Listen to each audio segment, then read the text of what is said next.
네, 요한복음 세 번째 시간입니다. 오늘은 요한복음 6장부터 저랑 같이 12장까지 한번 볼 텐데요.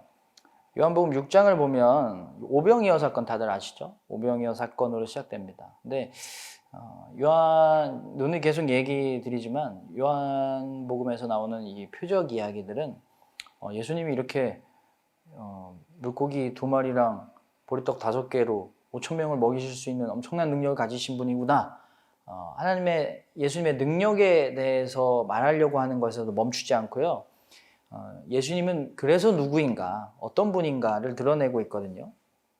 오병이어를 통해서 지난 시간에 봤던 왕의 신하의 아들을 고쳐주시고 그 다음에 베데스다 목가에 38년 된 불구자를 고쳐주시는 장면을 통해서 예수님이 생명을 고쳐주시는 분이다라는 것을 드러내셨던 것처럼 연장해서 예수님이 생명이시다라고 드러내고 계세요. 왜냐하면 오병이어 다음에 예수님이 뭐라고 이야기하시냐면 나는 생명의 떡이다라고 이야기를 하고 계시거든요. 이 때가 언제냐면 6월절이 가까울 때입니다. 여러분 6월절 하면 출애굽과 광야가 생각났을 거예요. 유대인들은. 여러분도 그렇게 생각나시죠? 6월절에 만나를 그러니까 광야에서 만나를 주셨어요. 그런데 가나안에 이를 때 만나가 멈췄어요. 만나가 끊겼습니다.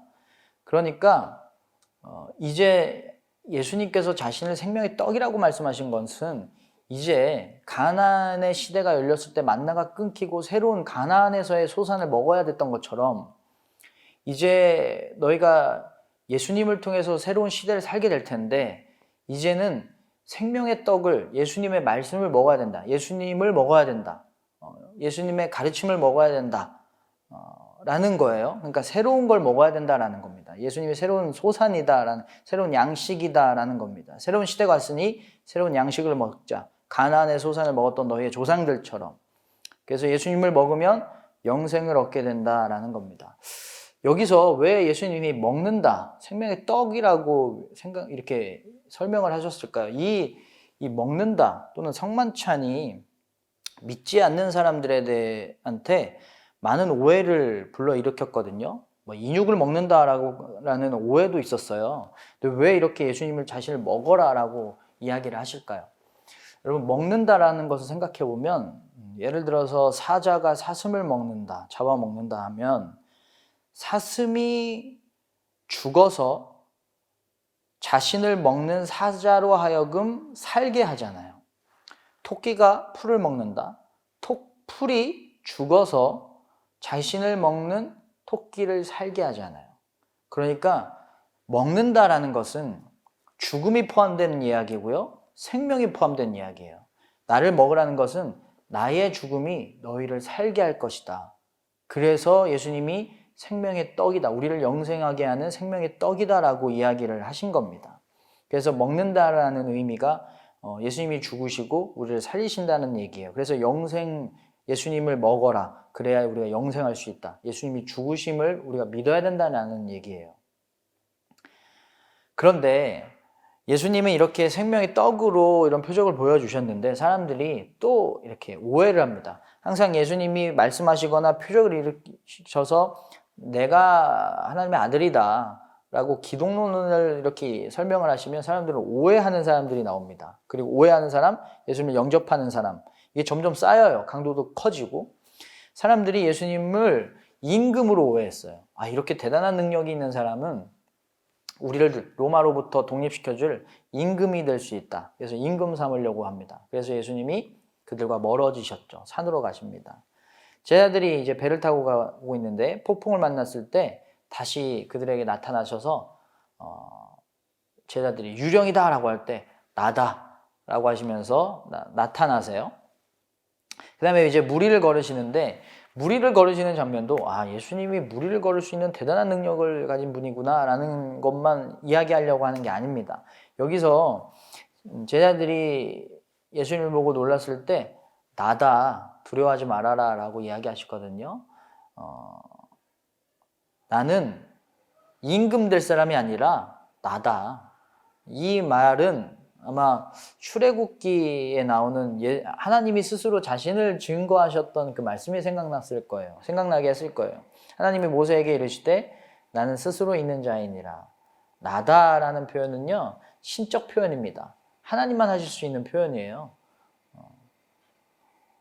그래서 예수님이 나를 오해하지 말아라. 나다. 나는 하나님이다. 라고 이렇게 말씀하신 거죠. 사람들이 오해하고 나서 바로. 그리고 재밌는 게 다른 공간복음서는요, 오병이어 사건 다음에 어떤 이야기가 나오냐면 예수님이 제자들한테 야, 사람들이 날 누구라고 하는지 너네 들어봤니? 그래서 뭐 엘리야라고 합니다. 뭐 누구라고 합니다. 그러면 너희는 나를 누구라고 생각하니? 그때 베드로가 말하죠. 하나님의 아들입니다. 살아계신 하나님의 아들 그리스도입니다. 라고 고백합니다. 그랬더니 예수님이, 이건 반절짜리 고백이었어요. 칭찬은 하시죠. 그래도 참 잘 대답했다. 천국의 열쇠를 주겠다. 그런데 나 죽었다가 나 죽어야 돼. 그리고 3일 만에 부활해야 돼. 이 얘기를 듣고 베드로가 깜짝 놀라서 그러면 안 됩니다. 죽으시면 안 됩니다. 그랬더니 칭찬받았다가 바로 최고의 질책을 받아요. 사탄의 자식이라고, 사탄이라고 막 베드로가 혼을 나거든요. 혼을 냈는데 그러니까 베드로는 반절짜리 고백한 거예요. 살아계신 하나님의 아들이지만 예수님이 완벽한 고백까지 채우신 거죠. 나는 죽었다가 다시 살아나야 될 그리스도야 라고까지 이야기를 하신 거예요. 그러니까 오병이어 다음에 예수님이 누구인지에 대한 증언이 나온 거예요. 그런데 요한복음은 오병이어 사건 다음에 사람들이 날 누구라고 하느냐라는 거가 빠지고 물 위를 걸으시면서 나다 라고 이야기하신 거죠. 그러니까 평행 본문인 거예요. 똑같이 사람들이 오해하고 있으니까 예수님은 사람들이 날 누구라고 하느냐? 나는 하나님의 아들이고 나는 죽었다가 다시 부활할 거야 라고 말씀하시는 장면이 공간복음서고, 요한복음에서는 물 위를 걸으시면서 나다 라고 자기를 스스로 이렇게 사람들에게, 제자들에게 계시하고 있는 장면입니다. 그 다음 내용을 보면 물 위를 걸으시고 나서 요한복음에는 7개의 표적이 나오는데 또 7개의 예수님이 나는 뭐뭐다 라고 계시하시는 장면이 나오거든요. 이거를 에고에이미의 7개 계시라고도 하는데 첫 번째 계시가 이 장면에 나와요. 요한복음 6장 35절에 나는 생명의 떡이다 라고 이야기가 나옵니다. 그 이후에 나는 세상의 빛, 양의 문, 선한 목자, 나는 부활이요 생명이요, 그 다음에 나는 길이요 진리요 생명이다, 또 나는 참 포도나무다, 이렇게 쭉 고백하시는데 여기에 첫 번째 나는 생명의 빵이다 라고 이렇게 말씀하시면서 자기 계시를 하시면서 내가 누구인지, 예수님이 누구인지에 대한 그 오병이어에 대한 그 설명을 하고 계신 것이죠. 그 다음에 7장을 넘어가면요, 7장과 8장은 이렇게 표현하면 좀 그렇지만 대환장 파티라는 말 들어보셨나요?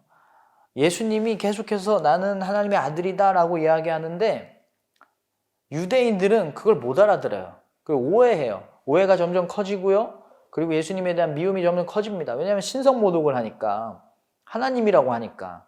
그리고 믿는 자들도 많아지지만 미워하는 자들도 많아집니다. 7장에 보면 초막절에 예수님이 많은 사람들하고 설전을 하시는데 처음에는 예수님 형제들하고 논쟁하시고, 그 다음에 유대인들, 그 다음에 당국자들, 그 다음에 바리새인들, 그 다음에 대제사장들과 설전을 하시는데 주제는 딱 하나예요. 당신 누군데 이런 일 하냐? 당신 누군데 이런 말 하냐? 예수님의 대답도 딱 하나예요. 나는 하나님의 아들이다. 초막절이라고 했잖아요. 초막절이라는 것은 광야 시절에서 물을 주셨던 하나님께 감사하는 의식이 있었던 그런 절기인데, 그 명절의 마지막 날에 예수님이 누구든지 목마르거든 내게로 와서 마시라 라고 선포를 하십니다. 이거 엄청난 사건이거든요. 그러니까 광야 시절에 우리에게 물을 주신 하나님을 기념하는 그런 의식이 있는 절기인데, 그런 행사가 있는 절기인데, 그때 누구든지 목마르거든 내게로 와라. 그러니까 예수님이 또 너네가 알고 있던 그런 율법의 시대는 갔고 나를 믿어야 된다. 예수 그리스도의 시대가 왔다. 라고 이야기를 하신 거예요. 이 얘기를 듣고 또 얼마나 유대인들이 엄청난 파장이 일어났겠어요? 그 말을 듣고 누구는 영접했고 누구는 영접하지 않았습니다. 요한복음 8장에도 7장은 기독론 논쟁 전반전이라고 하면 8장은 후반전이라고 할 수가 있어요. 유대인들하고 계속해서 설전하십니다. 첫 번째 장면이 그거예요. 가늠한 여인을 이렇게 데리고 와서 돌로 치려고 했을 때 예수님한테 어려운 질문하죠. 그런 그들의 승부처였던 거예요. 멋지게 자기들이 승리할 줄 알았던 거예요. 그런데 예수님이 죄 있는 자가 있으면 먼저 쳐라 라고 하시면서 더 멋있게 승리를 하십니다. 사람들이 다 돌아갔죠. 사람들은 율법을 지키고 있다고 말을 하고 있었지만 나는 율법을 지키고 있었습니다. 근데 이 가늠한 여인은 율법을 안 지켰습니다. 라고 이야기를 하고 있지만 이 가늠한 여인을 이용해서 예수님을 어떻게든 이겨보려고 했었던 거예요. 그러니까 이 여인을 도구화했던 거죠. 이용했던 거죠. 여러분 그 손가락을 이렇게 두 개로 누구를 가리키면 이 세 개는 나를 가리키고 있는 거잖아요. 그건 똑같은 거예요. 손가락질 하고 있는데 나 스스로가 이웃을 이렇게 도구화하고 있는 죄를 짓고 있었던 것입니다. 그러니까 그들도 율법을 지키고 있다고 하지만 절대 의인이 아니었던 거죠. 그렇게 해서 사람들이 돌아갑니다. 돌을 다 던져도 돌아가요. 근데 아이러니한 게 8장의 마지막을 보면 사마리아 여인, 이 가늠한 여인한테 돌을 던지려고 했잖아요. 근데 다시 예수님께 돌을 들어서 예수님을 치려고 하는 장면이 나옵니다. 그래서 예수님이 8장에서 자신을 증거하세요. 나는 세상의 빛이다. 어둠을 밝히는 빛이다. 그러니까 우리가 감추고 있는 모든 어둠들, 죄라는 어둠을 다 드러낼 빛으로 우리에게 오셨다라는 것입니다. 우리는 그걸 알지 못하죠. 나는 잘하고 있다라고 생각하지만 우리 안에는 얼마만큼의 죄가 얼마나 많이 있을까요? 그것을 다 비추려고 어둠을 밝히려고 예수님이 오셨다라는 것입니다. 그래서 예수님이 두 번째 자기 계시를 하시는 거예요. 8장 12절에서 20절 보면 나는 세상의 빛으로 오셨다라는 겁니다. 초막절 말씀드렸잖아요. 초막절을 보면 광야에서의 그런 불기둥으로 인도하셨던 것을 기억하면서 등불을 밝히는 그런 의식이 또 있었거든요. 근데 그 초막절이 등불을 밝히는 의식이 있었는데 그때 또 예수님이 나는 세상의 빛이다 라고 이야기를 하시면서 새로운 시대가 왔다. 예수 그리스도의 하나님 나라의 새로운 시대가 왔다라는 것을 또 상징적으로 이야기를 하고 계시는 겁니다. 그러면 여러분 이렇게 초막절에 광야를 생각나게 하는 출애굽을 생각나게 하는 이 절기에 예수님이 이렇게 계속해서 말씀을 하셨다라는 것은 그 다음에 어떤 개념이 나올지가 추측이 되는 거예요. 여러분 출애굽이 뭐죠? 종살이 하다가 자유함 얻은 거잖아요. 그러니까 예수님이 이렇게 광야에서 물을 주시고 또 빛으로 인도하셨던 그 자유를 주셨던 하나님을 생각나게 하시면서 무슨 말씀을 하실까요? 우리가 정말 잘 알고 있는 진리가 너희를 자유롭게 하리라. 이게 8장에 나와요. 초막절 이야기를 막 설전을 막 하시고 나는 내게로 오면 목마르지 않을 것이다. 난 세상의 빛이다 라고 이야기하신 다음에 진리가 너희를 자유롭게 하리라. 그때는 초래굽에서 너희가 종살이 하다가 자유롭게 됐지만 이제는 나를 통해서 죄에서 자유롭게 될 것이다. 새로운 삶을 살아야 된다라고 이야기를 하고 계신 것이죠. 요한복음 9장을 보면 예수님이 스스로 빛이라고 자기 계시를 하시고 나서 9장에서 눈먼 자를 고쳐주세요. 그런데 눈먼 자의 예수님에 대한 고백도 사마리아 여인 만나셨을 때 사마리아 여인이 예수님에 대한 그런 고백들이 점점 고양되는 것처럼 눈먼 자의 고백도 점점 고양됩니다. 처음에는 예수님이 사람이라고 했다가 그 다음에는 11절에 그렇게 얘기했다가 17절에 선지자라고 고백하고 그 다음에 33절에는 하나님으로부터 오신 분, 그리고 38절에는 주님이라고 마지막으로 고백을 하는 장면이 나옵니다. 그러니까 육체의 눈이 뜬 게 아니라요, 그것뿐만 아니라 영적인 눈이 떠져가지고 세상에 비치신 예수님을 점점 제대로 보고 있는 거예요. 그러면서 예수님이 너네도 눈뜬 장님 되지 말고 제대로 봐야 된다. 내가 하나님의 아들이라는 것을 제대로 봐야 된다 라고 이렇게 말씀을 하고 계시는 겁니다. 여기에서 우리가 하나 짚고 넘어가고 싶은 건 요한복음의 큰 주제였죠. 영광의 기독론, 그 다음에 영생의 생명, 그 다음에 영접의 믿음. 우리가 함께 좀 나누고 싶은 거는요, 영접의 믿음입니다. 요한복음이 말하는 믿음은 무엇인가? 여러분, 가나온인 잔치에서 물을 채우라고 해서 채웠습니다. 왕의 신하의 아들한테 가라, 네 아들이 살아있다 라고 해서 갔어요. 38년 된 병자한테 자리를 들고 걸어가라고 했더니 걸어갔어요. 오병이어의 잔디에 앉게 하라, 그리고 나눠줘라 해서 앉게 했고 나눠줬습니다. 무리를 걸으시면서 나다 두려워하지 말라 해서 두려워하지 않았습니다. 실로암 맹인에게 실로암에 가서 눈을 씻어라 그래서 눈을 씻고 왔습니다. 나사로야 나오너라 해서 나사로가 정말 나았습니다. 명령과 순종이라는 패턴이 있어요. 예수님의 명령이 있고 순종했더니 어떻게 됐죠? 새로워졌어요. 더 나아졌어요. 살아났고 더 좋은 포도주가 됐고 나았고 두려움이 사라졌고 눈을 떴고 창조도 마찬가지죠. 하나님이 말씀하십니다. 빛이 있으라. 빛이 있었어요. 그 창조가 일어납니다. 요한복음도 예수님이 말씀하셨어요. 명령하셨어요. 거기 순종했어요. 새로운 창조가 일어나는 거예요. 새로운 포도주가 되고 나사로가 부활하게 되고 눈먼 자가 눈뜬 자가 되고. 그러니까 영접하는 믿음, 순종의 믿음. 그러니까 영접이라는 건 예수님을 받아들이는 거잖아요.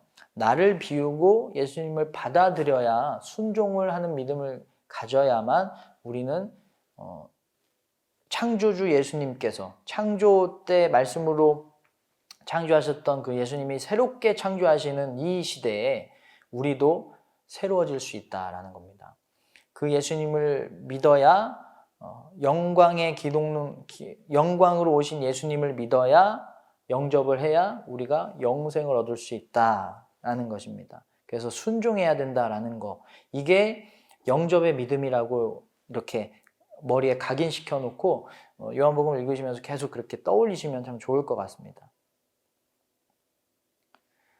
10장으로 넘어가면요, 계속 이 기독론 설전이 벌어지면서 예수님이 생명의 떡, 세상의 빛이라고 말씀하시는데 10장에서는 선한 목자 그리고 양의 문이라고 말씀하세요. 그 당시에서는요, 양의 우리가 있잖아요. 거기에 문에 있으면 밤에 목자가 거기서 잤어요. 문 앞에서 잤어요. 그래서 양들이 못 나오게 하고 또 양을 이렇게 괴롭히려고 하는 것들을 막으려고 하는 거죠. 그러니까 양의 문이라는 것은 안전하게 지키겠다라는 뜻이고, 선한 목자라는 것은 내가 아주 좋은 길로 인도해 주겠다, 하나님께로 가는 길로 인도해 주겠다라고 이야기하신 겁니다. 그 선한 목자가 우리를 인도하시는 방법이 뭐냐면 10장 11절에 나는 선한 목자라, 선한 목자는 양들을 위하여 목숨을 버리거니와. 목숨을 버리는 것, 그러니까 생명을 주시는 것, 이것이 우리를 하나님께로 가게끔 하시는 선한 목자의 인도하시는 방법이라는 겁니다. 그 당시에 거짓 리더들이 너무 많았어요. 혁명 지도자들, 어떤 로마의 황제의 권력에서 독립하고자 하는 자들, 그리고 반대로 로마에 굴복해서 빌붙어서 살아가는 어떤 그 헤롯 왕실, 이런 사람들은 다 거짓 리더다. 많은 사람들이 예수님을 임금 삼아서 좀 잘 살아보려고 했던 거죠. 근데 나는 그런 지도자가 아니라 나는 거짓 지도자 되기 싫다. 나는 선한 목자다. 하나님께로 이끌고 가는, 하나님 나라로 인도해줄, 생명을 버리시면서까지 인도해줄 선한 목자다. 나를 따라야 된다. 라는 것입니다. 그래서 우리가 할 일은 뭐냐면 요한복음 10장 16절에 보면은 내 음성을 듣고 한 무리가 되어 한 목자에게 있으리라. 많은 이런 세상의 목소리들이 있고 지도자들이 있을 텐데 그 중에 양이 해야 할 일은 목자의 음성을 듣고 반응해야 되는 것. 그러니까 여러분 세상에 많은 지식과 많은 이야기들과 목소리들과 지혜들이 있는데 그 중에서 우리는 하나님의 말씀을 분별해서 들어야 된다는 것이죠. 그래야 우리가 하나님 나라에 살 수 있다라는 것입니다. 이야기를 하면서 또 설전이 벌어져요. 막 왜 신성모독하느냐, 유대인들이 예수님한테 신성모독하느냐, 그렇게 하면 안 된다. 예수님은 계속해서 또 나는 하나님의 아들이다, 난 선한 목자다라고 이야기하시는 장면이 이렇게 점점 이렇게 분위기가 이 갈등이 아주 심화되기 시작합니다. 요한복음 11장을 보면 이 서로의 갈등이 아주 폭발하게 되는 장면이 이야기가 나오는데 바로 죽은 나사로를 예수님이 부활시키시는 장면이죠. 다시 살려주시는 장면이죠. 이 사건을 통해서 유대인들의 분노가 최대치로 이렇게 끌어오르게 됩니다. 이 사건을 통해서 예수님이 우리에게 영생을 주시는 분이라는 것이 이 표적을 통해서 드러나게 됩니다. 11장 25절 보면 나는 부활이요 생명이니 나를 믿는 자는 죽어도 살겠고 영생하게 하시는 하나님, 예수님이라는 이야기예요. 그것을 통해서 이 이야기를 통해서 예수님이 생명을 주시는 분이다, 영생을 주시는 분이다 라는 것을 이렇게 드러내셨고 이 사건 이후에 이렇게 예수님이 생명을 살리시기까지 능력이 많으시고 또 미움도 커지지만 믿는 자도 커진다고 그랬잖아요. 사람들이 나사로를 살리시는 것을 보고 예수님을 정말 많이 믿어요. 이걸 보고 대제사장들이 모여서 회의가 열리는데 처음에 가야바라는 사람이 제사장이 정치적인 입장에서 말합니다. 아니 사람들이 이렇게 예수를 따르다 보면 로마 황실에서 우리를 미워하지 않겠냐, 구테타가 일어날 수도 있다 이런 생각을 했나 봐요. 그러니까 빨리 죽여야 된다. 예수 때문에 우리가 미움털 박혀서 우리가 다 죽느니 예수를 빨리 죽여야 된다 라고 이렇게 정치적으로 이야기를 하거든요. 근데 그걸 요한복음은 예수님이 온 인류를 위해서 혼자 죽으시는 것으로 이렇게 해석을 합니다. 그리고 55절에 마무리되면서 이제 6월절이 점점 가까워 오고 있는 사건, 이렇게 시점으로 설명을 하고 있습니다. 그러니까 점점 예수님의 죽음의 때가 점점 가까워 오고 있다는 것을 드러내고 있는 것이죠. 마지막으로 요한복음 12장을 볼 텐데요. 12장은 이 표적의 책의 마무리입니다. 그리고 예수님의 죽으심을 준비하는 장면인데 처음 부분에 나사로의 누이였던 마리아가 예수님의 발에 향유를 부어서 예수님의 죽음을 예비하는 장면이 나옵니다. 그랬더니 이제 막 가룟 유다가 왜 그걸로 불쌍한 사람 도와줄 것이지 왜 그런 걸 낭비하느냐, 왜 상식에 맞지 않는 일을 하느냐, 사실은 그거 훔치려고 했던 거죠. 그렇게 막 돈으로 바꿔오면 왜 상식에 맞지 않는 일을 하느냐라고 이야기를 했던 거죠. 그랬더니 예수님이 마리아 그냥 가만두라고, 비난하지 말라고 이야기하십니다. 마리아가 내 죽음을, 내 장사를 예비한 것이다, 내 장례를 예비한 것이다 라고 이야기를 하십니다. 그리고 이렇게 죽음이 예비되고 12장 12절에서 19절 보면 예루살렘으로 입성하시는 장면이 나오거든요. 그러니까 6월절이 점점 가까이 오고 또 예수님이 예루살렘으로 점점 가까이 가시면서 시간과 공간이 점점 예수님의 죽음의 때로 가까이 가고 있는 것입니다. 그리고 요한복음 12장 20절에서 36절을 보면 때가 오지 않았다라고 계속해서 예수님이 내 때가 오지 않았다, 영광의 때가 오지 않았다라고 이야기하셨잖아요. 근데 여기에서 처음으로 내 때가 드디어 왔다라고 이야기하세요. 그때가 언제랬죠? 예수님이 죽으시는 때, 영광 받으시는 때, 그때가 이제 다 왔다라고, 온 세상을 구원할 때가 왔다, 내가 영광 받을 때가 왔다라고 이야기를 하시는 겁니다. 여기까지 요한복음 12장 6장부터 12장까지 봤고요. 점점 이 순환의 책이 마무리되면서 정리를 해보면 예수님이 자신을 증거하시니까 그것을 사람들이 어떤 사람들은 믿었고요. 영접했고요. 어떤 사람들은 예수님을 미워했습니다. 그래서 이 갈등이 점점 심해지고 나사로 사건을 통해서 이게 폭발하게 되고 결국에는 예수님이 죽이기로 이제 모의를 하게 되고 예수님도 그 영광 받으시는 때를 향해서 유월절 가까워졌을 때 예루살렘으로 다시 이렇게 들어가시는 장면으로 오늘 요한복음 12장까지 마무리가 됐습니다. 수고하셨고요. 다음 시간에 다시 뵙도록 하겠습니다. 감사합니다.